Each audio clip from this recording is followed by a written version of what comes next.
48 рублей за литр 92-го и 58 рублей за литр 95-го. Такие цены указаны на стелах автозаправочной станции «Подорожник», расположенной на повороте к Багмарану. Эти цены здесь установлены с 1 июля. Встретившиеся нам водители рассказали, что обеспокоены сложившейся ситуацией. Конечно, ощутимо. Для каждого ощутимо. 2 рубля где-то добавил, где-то 3 рубля добавил. У всех по-разному. Но здесь на рубль дешевле. Это не очень, конечно, приятно.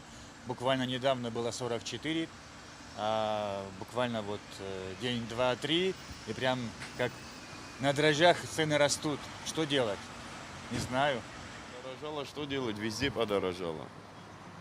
А так бензин нормальный в этой заправке.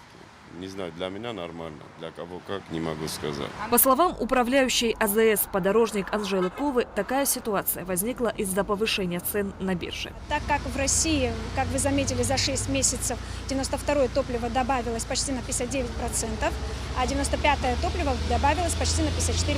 Из-за этого нам пришлось тоже, к сожалению, поднять цены на топливо. В Абхазии мы самые последние подняли цены на топливо. Повышение цен наблюдается и на других автозаправочных станциях. На АЗС «Роснефть» 92-й бензин стоит 48 рублей, 95-й – 58, 100-й – 70 рублей. А на станции «Азид» стоимость 92-го составляет 49 рублей 50 копеек, 95-го – 59 рублей 50 копеек, 95-го S-Drive – 61,50.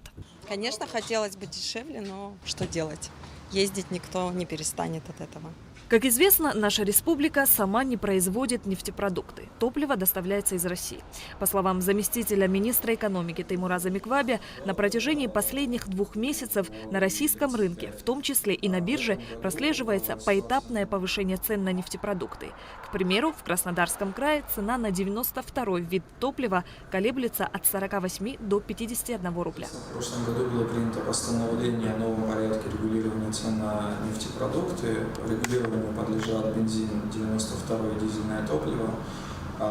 Расчет цены на реализацию, то есть цена на стеле, отталкивается от того, по какой цене то или иное предприятие закупает нефтепродукты. Ряд из них покупают нефтепродукты на территории Абхазии, это один порядок расчета, другие завозят самостоятельно с территории Российской Федерации, это свой отдельный порядок расчета. И всегда на итоговую цену для потребителя влияет цена, по которой нефтепродукты были куплены тем или иным предприятием. И цены, по которым наши поставщики нефтепродуктов покупают топливо Российской Федерации, поднялись до того уровня, когда мы были вынуждены согласовать цены, которые вы видите на столе. К летнему курортному сезону в связи с увеличением количества пассажирских поездов скорость движения грузов становится значительно ниже. Условно, если срок поставки нефтепродуктов зимой составляет 10-15 дней, то летом больше месяца. Теймур Замиквабе отметил, что в этом году задержки с поставками топлива не ожидаются. Ситуация, которая повторялась в прошлом, позапрошлом году, в текущем году намного проще. Мы проводили предварительно еще с апреля переговоры с Северокавказской железной дорогой, и они нас заверили, что в этом году таких проблем, как в прошлом, не будет. По словам Теймура Замиквабе, на данный момент запас топлива есть. Поэтому в течение ближайшего месяца резких скачков в ценах не ожидается. В случае понижения цен на нефтепродукты в России стоимость бензина на автозаправочных станциях Абхазии также снизится. Шазина Ханагуа, Алексей Глухова, Абхазское телевидение.